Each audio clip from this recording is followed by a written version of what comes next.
Assalamualaikum warahmatullahi wabarakatuh.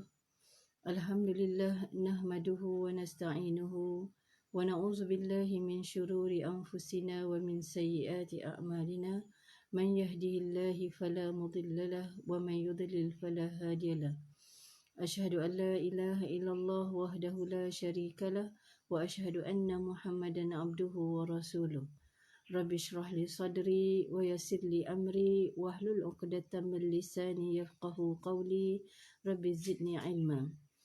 Alhamdulillah, hari ini kita bersua kembali itu dalam tazkirah, iaitu mengenai apakah sifat orang-orang yang beriman. Sama-sama kita menghayati surah 24 ayat yang ke-51. أعوذ بالله من الشيطان الرجيم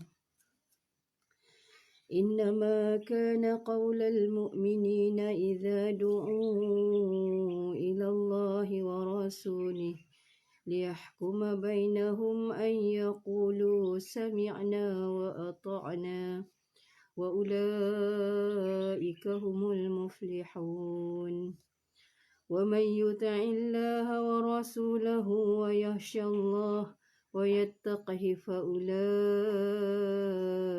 هم الفائزون. Innama sesungguhnya tidak lain hanya karena adalah ia qaula perkataan al-mu'minina orang-orang yang beriman itu idza apabila doa mereka telah diseru ila kepada Allahi Allah wa rasulihi dan rasulnya disupaya yahkuma ia berhukum bainahum di antara mereka an bahawa yaqulu mereka berkata sami'na kami telah mendengar wa ata'na dan kami telah taat wa ulaika dan mereka itu hum mereka itulah al-muflihun orang-orang yang menang itu. Waman dan barang siapa yuta'i ia taat Allah akan Allah wa rasulah dan rasulnya wa yakhsha dan ia takut Allah akan Allah wa yattaqihi dan ia bertakwa akan dia fa ulaika maka mereka itu hum mereka itulah al-faizun orang-orang yang menang. Jadi dalam ayat ni Allah SWT menjelaskan kita dengan memulakan lafaz surah 24 ayat yang ke-51 dengan perkataan innama, iaitu huruf pembatas kan, adawatul has, yang mana bila Allah menggunakan huruf pembatas ini dah tidak ada lain perkataan bagi orang-orang yang beriman apabila diseru kepada Allah, diseru untuk berhukum di antara mereka kepada Allah SWT bahawa tidak ada perkataan lain iaitu kecuali sami'na wa ata'na, kami telah mendengar dan kami telah taat, dan mereka itulah orang-orang yang berjaya, orang-orang yang menang. Jadi perkataan orang-orang yang beriman dalam Quran adalah orang-orang yang mengucap syahadah. Sebab tu Rasulullah sallallahu alaihi wasallam bersabda dalam hadisnya yang sahih, man qala la ilaha illallah dakhalal jannah. Barang siapa yang dia berkata la ilaha illallah, dia pasti akan masuk syurga.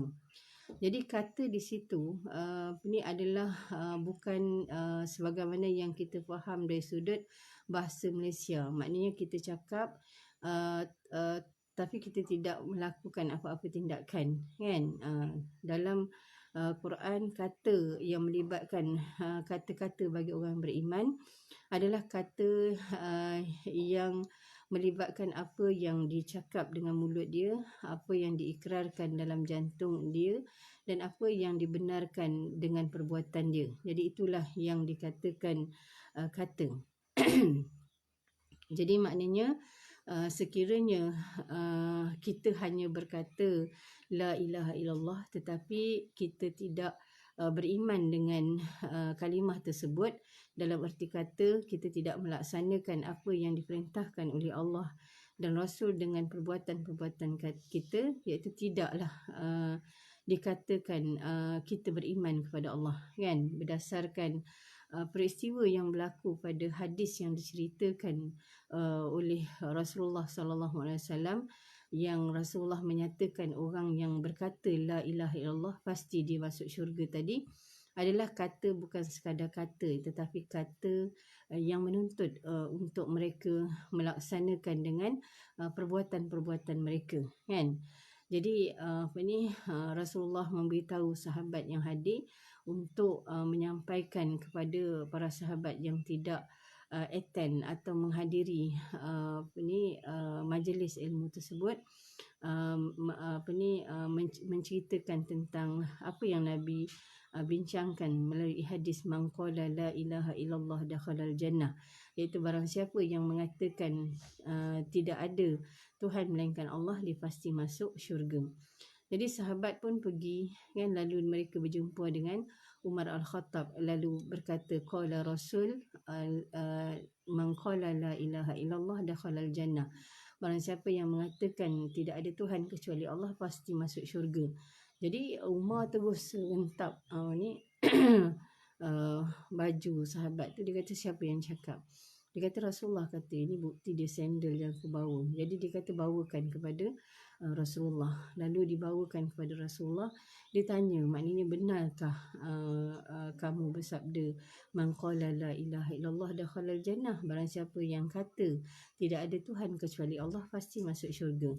Kata Rasulullah, na'am, ya, kata Rasulullah. Jadi perlakuan Umar terhadap sahabat tadi dan terus dibawa untuk berjumpa dengan Rasulullah untuk confirmkan betul tak itu Nabi cakap, adalah atas kasih sayang Umar Al-Khattab itu kepada orang, terutama orang yang macam kita, kan, yang mungkin kita sekadar kata saja syahadah, kita dah merasakan diri kita tadi masuk syurga, sedangkan bukan makna yang Nabi maknakan sebegitu bentuk rupa dia, kan.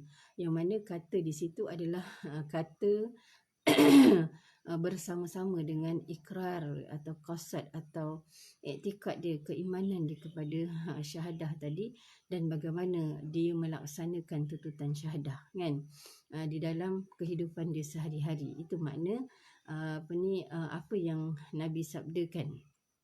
Jadi dan kita tengok hari ni kebanyakan daripada orang Islam, kebanyakan all over the world, kan, yang memahami hadis tersebut dengan cara yang salah, sebagaimana kebimbangan Umar Al-Khattab radhiyallahu anhu terhadap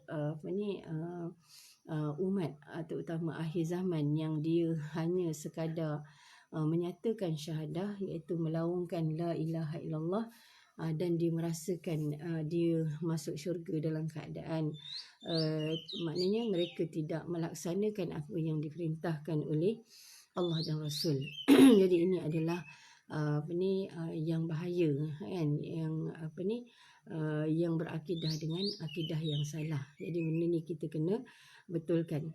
Jadi di dalam ayat ni Allah SWT menjelaskan sesungguhnya tidak ada lain perkataan orang yang beriman tadi, orang yang mengucap syahadah, apabila diajak untuk berhukum kepada Allah, tak ada perkataan lain, iaitu tak ada keimanan, kepercayaan lain di dalam jantung dia, dan tidak ada perbuatan-perbuatan yang lain daripada perbuatan-perbuatan dia, melainkan perbuatan, perkataan, kepercayaan dan juga perbuatan yang menzahirkan mendengar dan taat dia kepada perintah Allah SWT. Jadi inilah yang dikatakan orang yang berjaya. Dan Allah menjelaskan barang siapa dia mentaati Allah dan Rasulnya, dan dia takut kepada Allah dan dia bertakwa kepada Allah, mereka inilah orang-orang yang menang. Jadi maknanya orang yang mentaati Allah, mentaati Rasul, takut pada Allah dan bertakwa kepada Allah adalah orang yang dia dengan sifat dia punya perkataan, dia punya keyakinan dan dia punya perbuatan tadi adalah menepati, mendengar dan taat dia kepada segala perintah Allah dan Rasul. Sebab tu Nabi SAW dia bersabda dalam hadis dia, amurukum bi khamsin. Aku perintahkan kepada umatku 5 perkara. Pertama, as-sama'i, mendengar, at-ta'ah, kedua, mentaati. Jadi ini adalah dua elemen penting yang menjelaskan siapa dia orang-orang yang dikategorikan atau bersifat dengan sifat orang-orang yang beriman. Jadi itu saja perkongsian saya pagi ini. Mudah-mudahan ianya memberi manfaat kepada kita bersama.